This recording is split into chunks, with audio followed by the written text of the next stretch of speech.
So hey guys, welcome back to my new video. তো আবারও চলে এলাম প্যারাডাইস মোবাইল শপে। তো তোমাদের সামনে নিয়ে চলে আসছি আইফোন 13 প্রো ম্যাক্স। একদম ওয়াও কন্ডিশন, সুপার মিন কন্ডিশনে আছে। তো ফোন দেখাবো, তার আগে বলে দিই, স্ক্রিনে যে স্ক্যানারটা দেখতে পাচ্ছ এটা আমাদের শপের স্ক্যানার। এখানে স্ক্যান করলে তোমরা পেয়ে যাবে আমাদের শপের স্টক এবং প্রাইস, সমস্ত কিছু ডিটেলস। অবশ্যই তোমরা স্ক্যান করে দেখে নিতে পারো। চলো এবার সেটিংয়ে যাওয়া যাক। সেটিংয়ে গিয়ে আমরা ব্যাটারি হেলথ দেখতে পাচ্ছি 84% আছে। এবার টেস্টিং হবে ক্যামেরা। ক্যামেরায় আমরা একটা ফটো ক্লিক করে দেখে নেব কি কোয়ালিটি আসছে। তো ফটোটা তোমরা দেখতে পাচ্ছ স্ক্রিনে, কোয়ালিটি একদম ওয়াও লেভেলের কোয়ালিটি আছে, নিউ যেমন থাকে।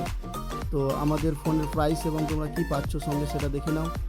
ফোনের সঙ্গে তোমরা পেয়ে যাচ্ছ একটা অরিজিনাল ডাটা কেবিল। আমরা বক্সে দেখে নেব কত ভেরিয়েন্ট আছে। 256 GB আমাদের বক্সে মেনশন আছে, এটাই ভেরিয়েন্ট আমাদের ফোনের। এছাড়াও তোমরা পেয়ে যাচ্ছ ফাইন্যান্সের সুব্যবস্থা। তো ফোনটা যদি হার্ড ক্যাশে নিতে চাও শুধুমাত্র 50,000 টাকা আনলেই পেয়ে যাবা। এতেই শেষ না, আমাদের ভিডিও দেখে যদি কেউ আসো তার জন্য থাকছে একটা এয়ারপডস একদম ফ্রি ফ্রি ফ্রি। তো অবশ্যই ভিজিট করো আমাদের paradise mobile shop, Nalhati Birbhum, আর নিয়ে যাও তোমার স্বপ্নের আইফোন সঙ্গে ফ্রি। একটা ভিডিওতে লাইক করে দিও। টাটা।